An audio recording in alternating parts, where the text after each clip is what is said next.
Continuamos con nuestra segunda presentación de esta tercera jornada del simposio. A continuación nos acompaña el profesor Ignacio Vieira. Es actualmente docente ocasional e investigador en formación de la Universidad de Sevilla, España, en el Departamento de Metafísica y Corrientes Actuales de la Filosofía. Se encuentra actualmente desarrollando una tesis doctoral sobre las nociones de acontecimiento, afectividad y donación en el contexto de la fenomenología francesa contemporánea. El día de hoy nos va a presentar una conferencia titulada El desgarro del sentido, una fenomenología hermenéutica del acontecimiento y del duelo. Lo escuchamos, profesor. De acuerdo, pues nada, en primer lugar, y así rápidamente, quisiera agradecer enormemente a la organización del evento por hacer lo posible y también por habilitar una opción virtual. A mí me hubiera encantado estar presencialmente allá. De hecho, actualmente realizo una estadía de investigación en Chile y mi intención era realmente asistir presencialmente allá. Pero, pero finalmente, por otros tipos de actividades que se están celebrando justamente también estos días acá, pues no me fue posible. Así que agradezco enormemente la posibilidad de esta participación virtual. Voy a leer el texto porque considero que en esta modalidad virtual quizás es más accesible que una exposición oral y voy a compartirlo también para facilitar el seguimiento. Y si hay algún problema de audio, pues me lo comunican, me lo escriben o cualquier cosa. Gracias. Bien, voy a compartir el texto. Em, bien, de momento se escucha bien, ¿cierto? No hay problema. Se Bien, un escucha todo segundo. perfectamente. Vale, de acuerdo, muchas gracias. Pues, ¿se ve el texto ya en la pantalla?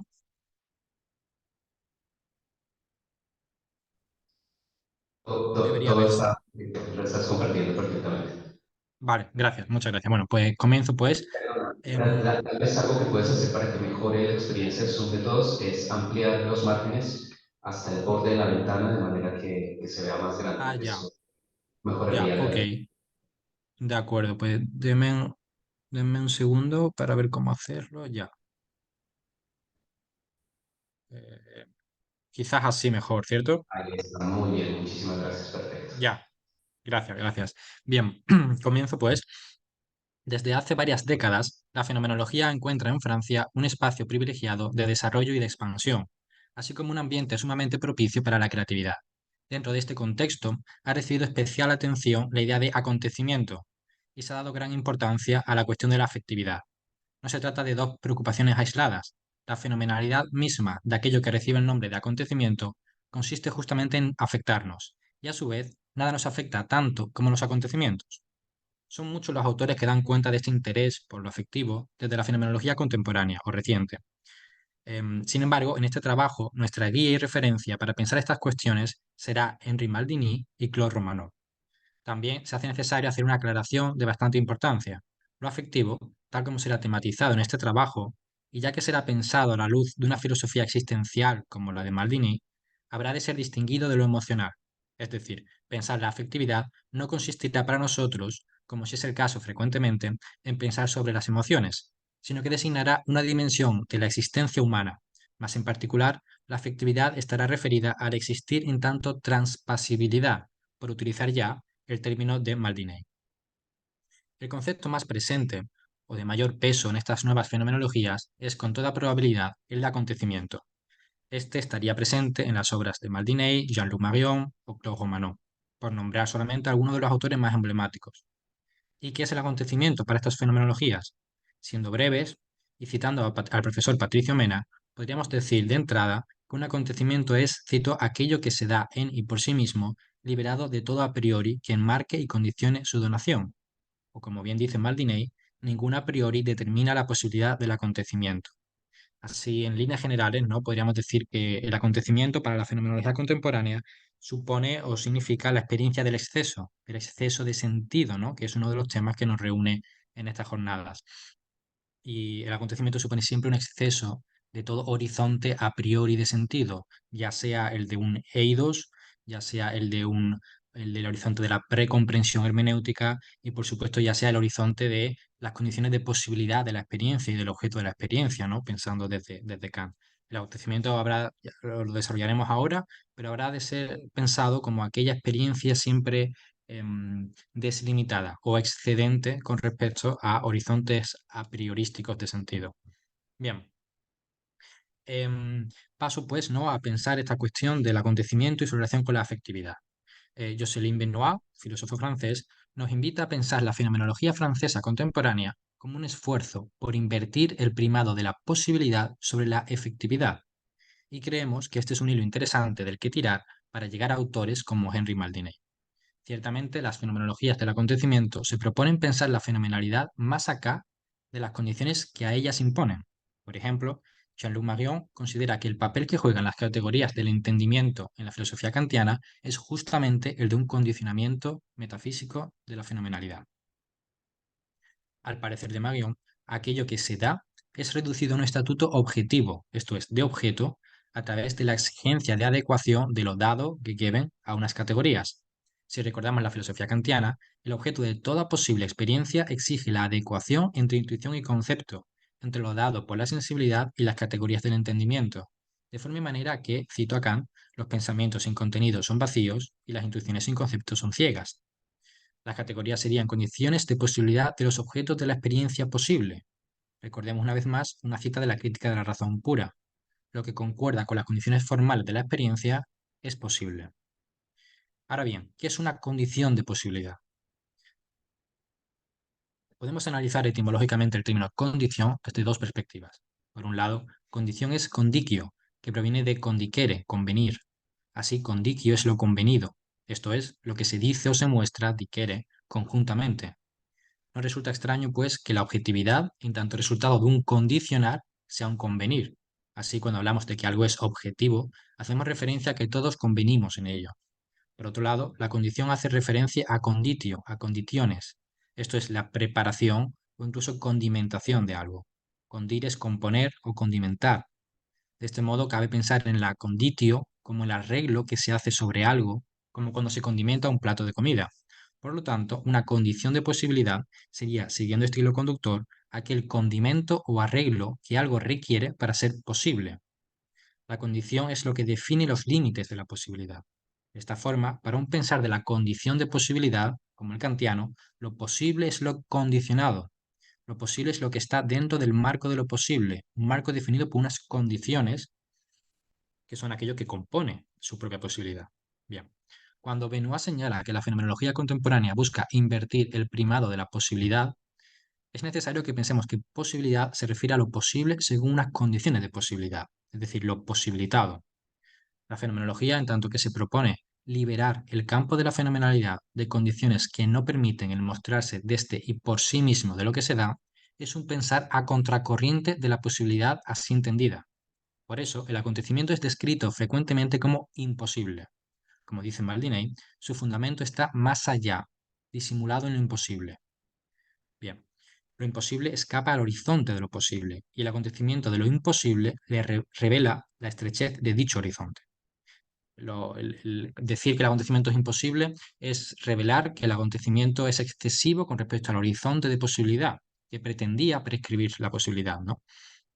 Bien, dicha experiencia, la del acontecimiento, es la atestiguación de que más allá de las condiciones de posibilidad hay fenomenalidad y hay experiencia imposible, o posible más allá de la posibilidad. Bien, no podemos evitar recordar una cita de María Zambrano, la filósofa malagueña. No se pasa de lo posible a lo real, sino de lo imposible a lo verdadero. Una frase que, por cierto, se parece a esta otra de Claudia Servan, filósofa francesa. Lo real no es de entrada posible, sino que adviene antes de haber sido nunca posible. Fin de la cita. Esta es la cuestión que está aquí en juego con los acontecimientos. El paso de lo posible a lo real es el paso de lo a priori condicionado, posible, a su cumplimiento según tales condiciones, real. Y aquí, siguiendo a Marion, pensamos en el marco kantiano como referencia. Pero no solamente en el kantiano, sería simplemente un ejemplo de una gran tradición que para Marion es la tradición metafísica occidental. Bien, por otro lado, el tránsito de lo imposible a lo verdadero es el mostrarse o desvelarse, hacerse verdad, de aquello que no estaba previsto en el horizonte de lo posible por no adecuarse a las condiciones de posibilidad, siendo así imposible.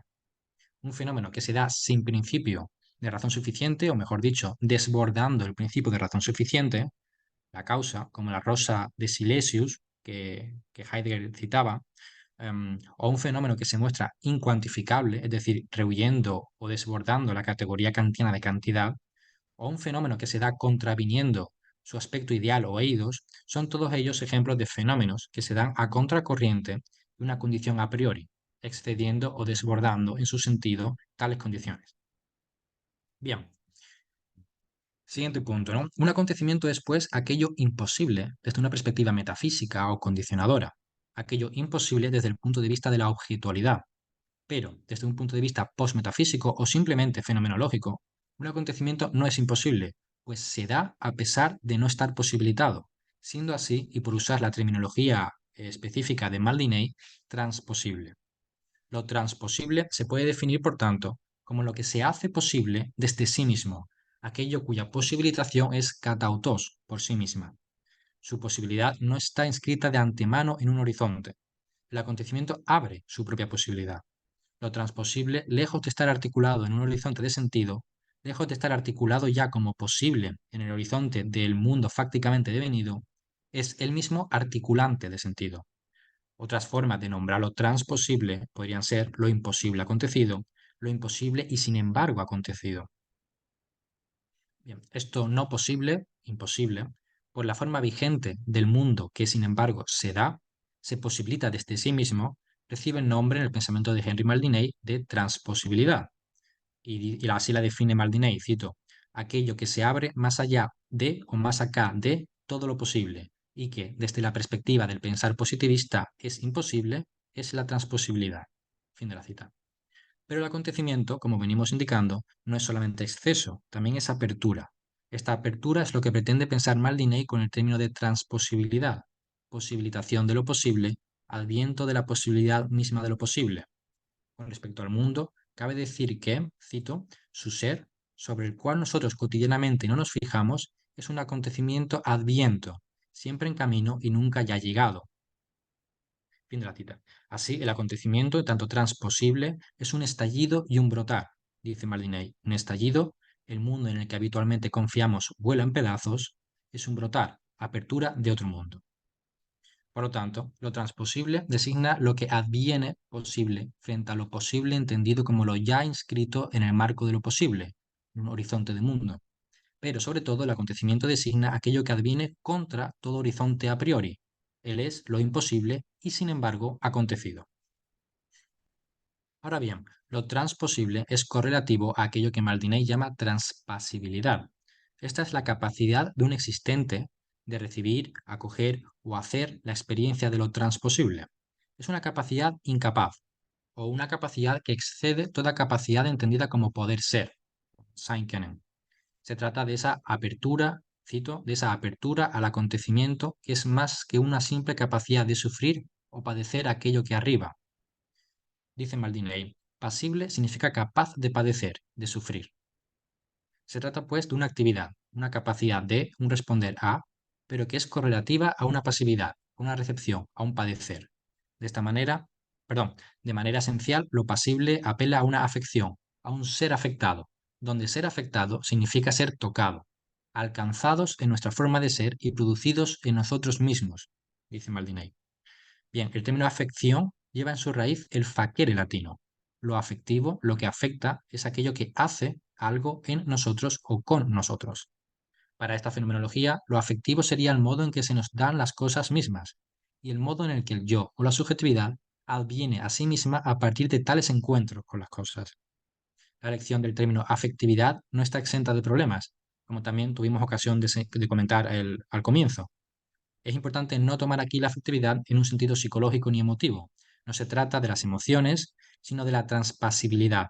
Esto es, una dimensión existencial que aquí estamos tratando de describir.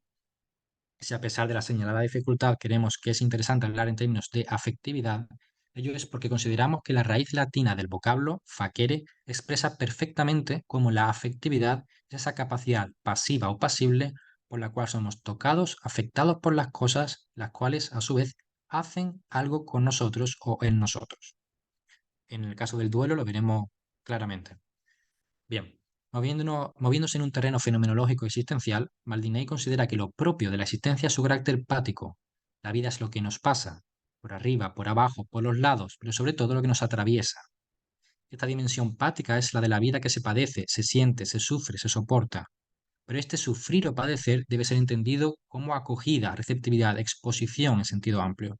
También se padece el amor y cualquier acontecimiento, sea cual sea la axiología que le corresponda.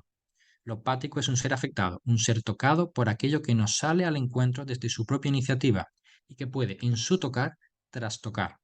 Como dice Maldinei, cito, la afección es una prueba, un patos, un pazos.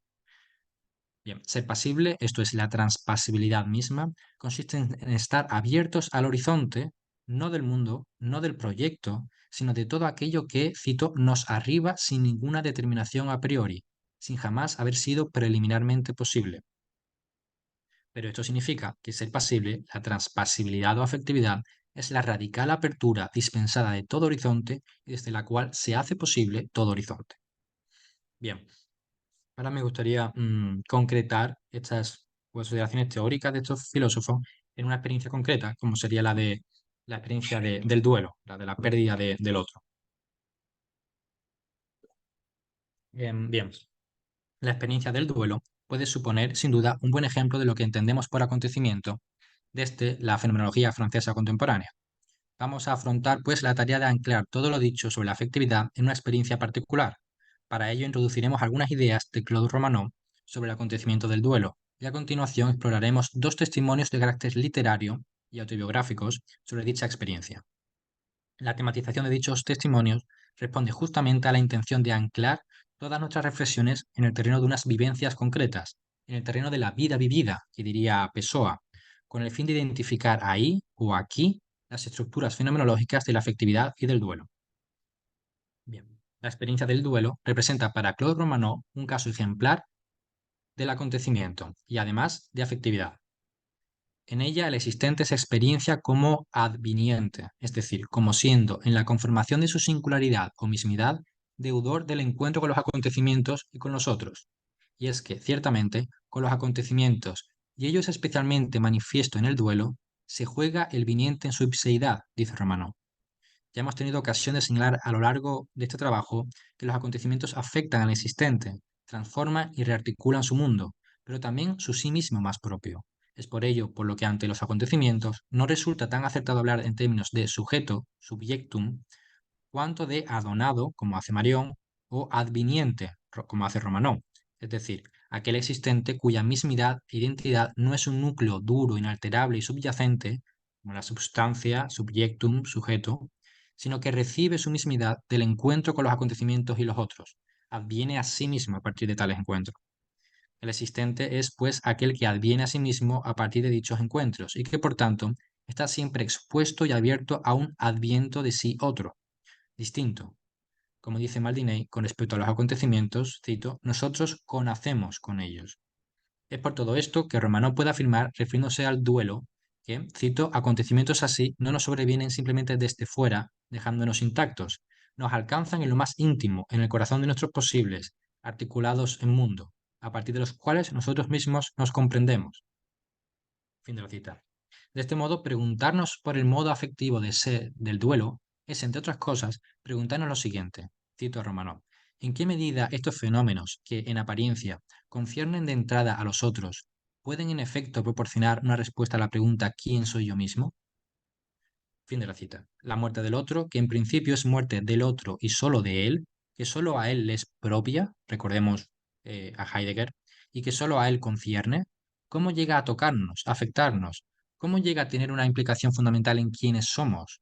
¿Cómo padecemos nosotros, los que no hemos muerto, pero que hemos perdido a alguien, la muerte del otro? Claude Romanov define el duelo como la experiencia absoluta de la separación, y no de una separación contingente y irreversible, sino de una separación en sí misma absoluta, irreversible, irremediable. Pero también añade, la retirada del mundo del otro no deja el mío intacto, sino que se lo lleva y me lleva irremediablemente con él. Es decir, la muerte del otro no deja mi mundo intacto, tampoco mi mismidad. El duelo, cito, no es solamente pérdida de la persona amada, de cuya ausencia me resiento, sino también pérdida de mí mismo. Pero esto solo es posible porque, cito de nuevo, mi singularidad se origina también en esos posibles que se entrelazan con los del otro en una historia común, y en la cual la muerte del otro representa en el doble sentido el desenlace. Con la muerte del otro amado también se pierde ese sí mismo que yo era por y para él o ella. La pérdida de la persona amada es pérdida de lo que insustituiblemente no podemos ser, sino por ella y solo por ella. Se nos disculpará por añadir una cita algo más extensa, pero que resume a la perfección estas ideas. Dice Romano, lo que muere de mí con la muerte del otro, o con la absoluta separación con respecto a él, es mi singularidad para el otro, porque yo no soy nunca el mismo con cada uno, y en absoluto en virtud de alguna mala fe ontológica, Sartre, que me hiciese desempeñar un papel, componer un personaje, estar en una representación, sino al contrario, porque nunca soy yo mismo, singular, sino para otro, en una relación absoluta y absolutamente singular, de dos absolutos singulares, porque la singularidad es algo que me adviene desde mis diferentes encuentros con los otros, de acuerdo con las vueltas y revueltas de nuestras historias.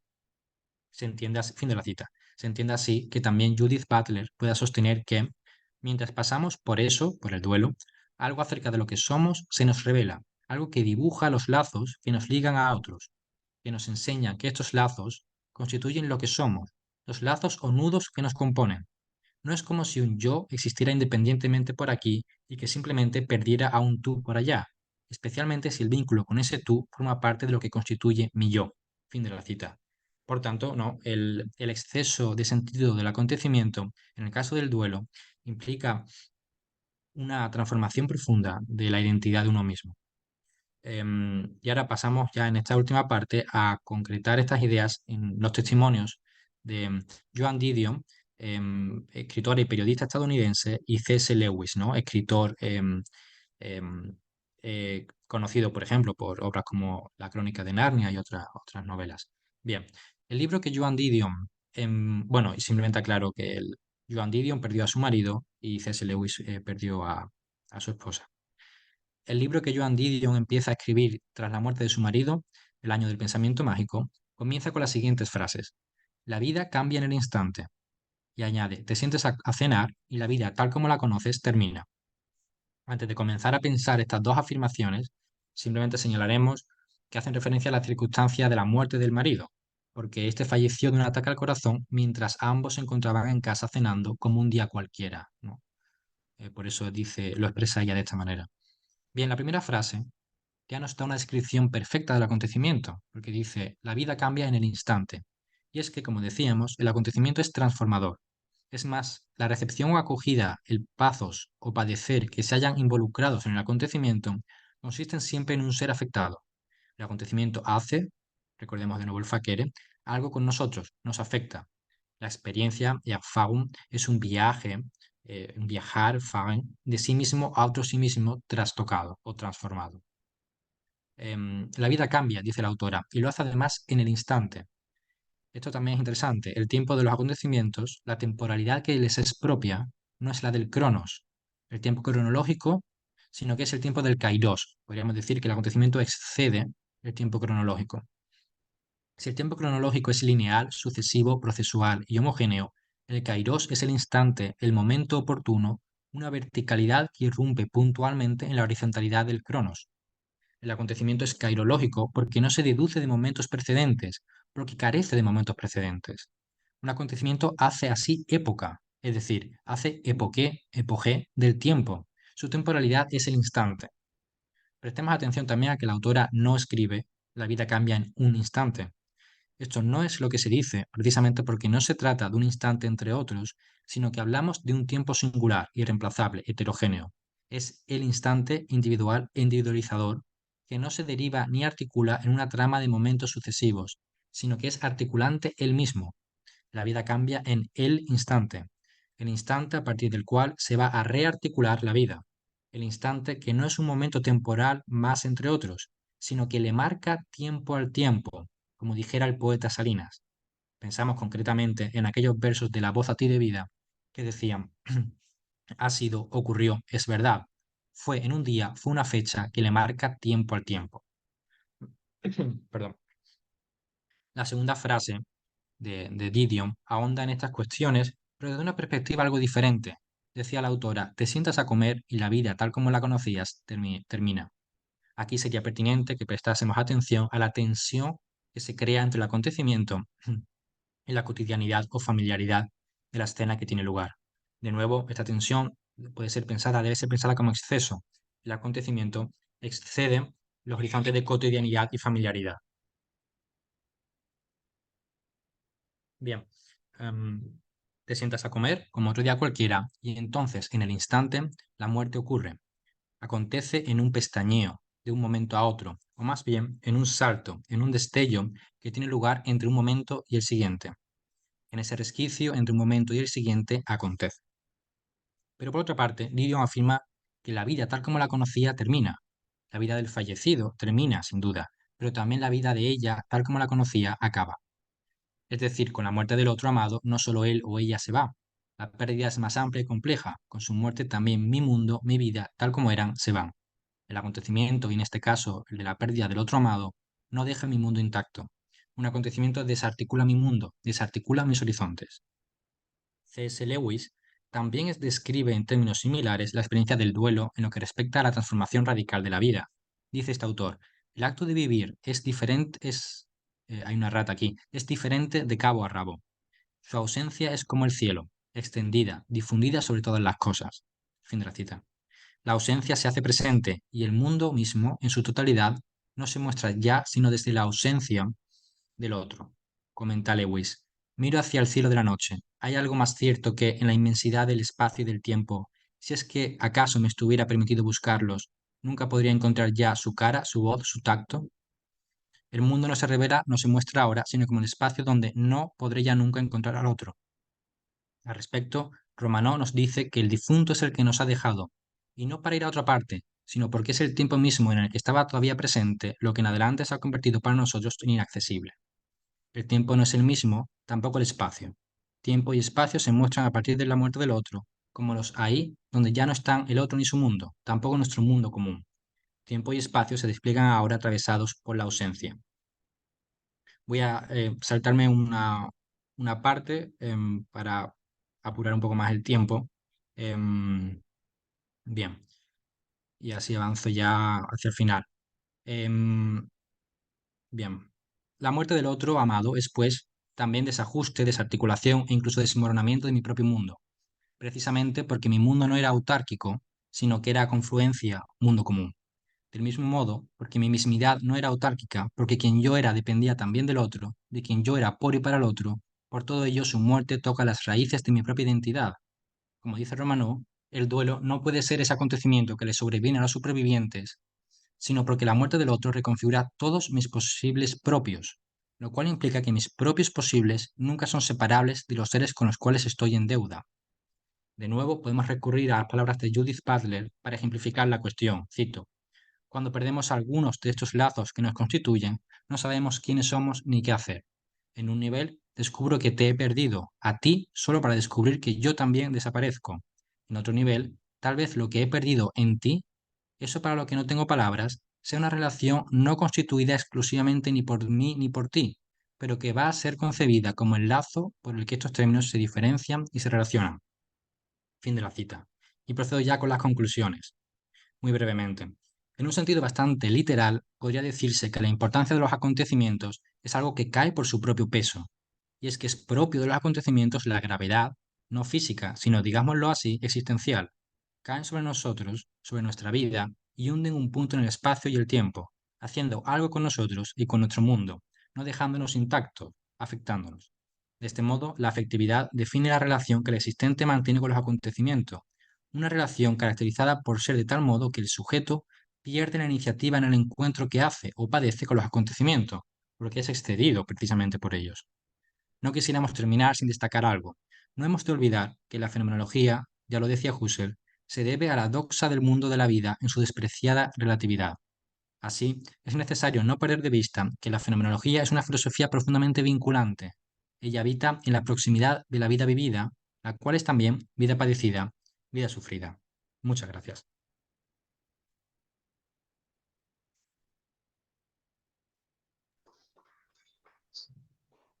Muchísimas gracias por tu presentación, querido Ignacio.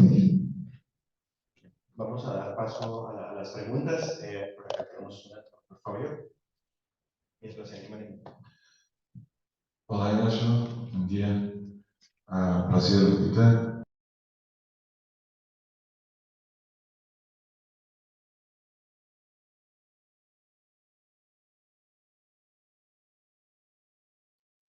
Disculpa, perdón que te interrumpa, pero no se está escuchando.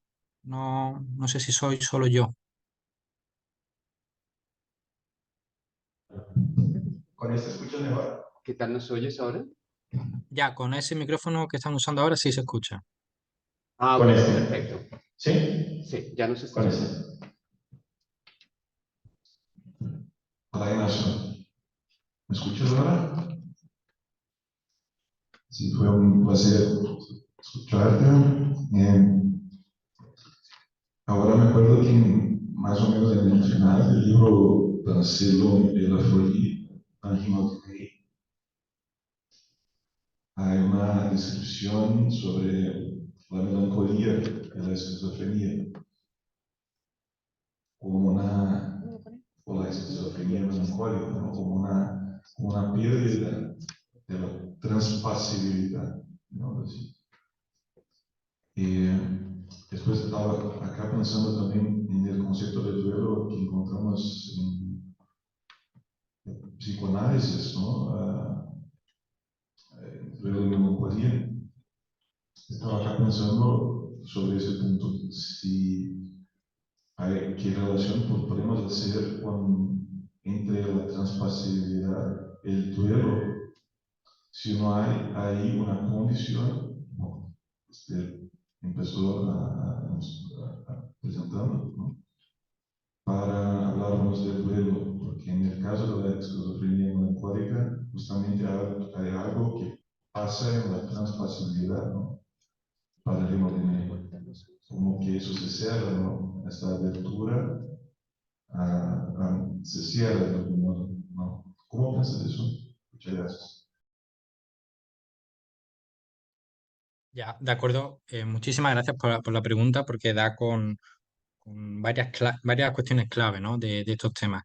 Voy a intentar responder brevemente. En cualquier caso, son respuestas muy decepcionante seguramente, ¿no? Porque estoy todavía en el proceso de trabajar estos autores, estos temas en mi tesis, pero hay una cuestión con la que me he quedado especialmente en su pregunta y es esto de la clausura, si lo he entendido bien, porque se escuchaba, ¿no? Pero con cierto ruido. La clausura de la capacidad de acoger, ¿no? La clausura de la transpasibilidad.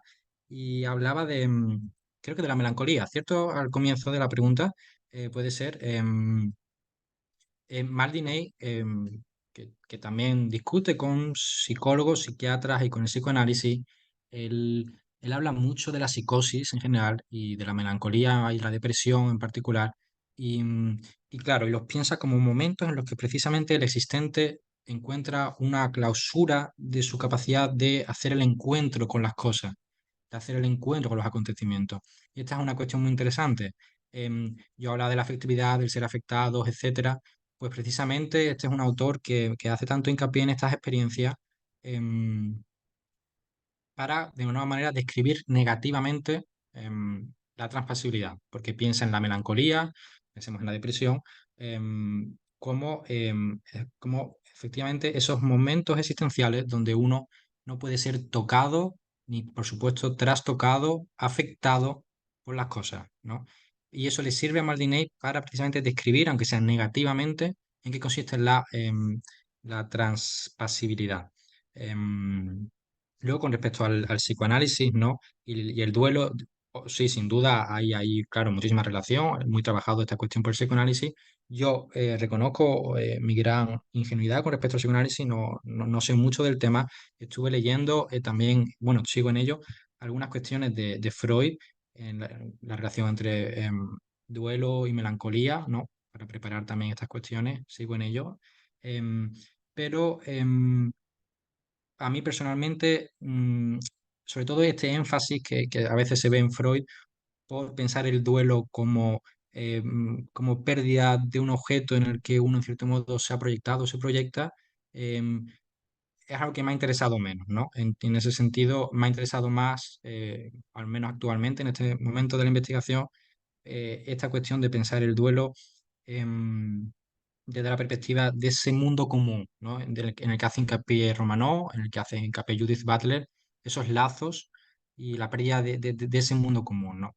Y de esa identidad que no es autárquica, claro, que está también constituida Esto es algo que también se ve muy bien en el diario de duelo de Barthes, de Roland Barthes, ¿no? Cuando pierde a su madre, ¿no? Aquí ya no solamente es tu pareja sentimental, ahora es la madre. Y yo creo que ahí se refleja bien en ese texto autobiográfico de Barthes cómo él reconoce una transformación de su propia comprensión de sí mismo a partir de la pérdida de la madre, ¿no? En fin, no sé si te respondo, pero en cualquier caso, muchísimas gracias por la pregunta. A ti muchísimas gracias. Tenemos tiempo para una pregunta más. No sé si en el chat aparece alguien. Si alguien quiere levantar su mano en el chat para hacer algún comentario, puede hacerlo en este momento.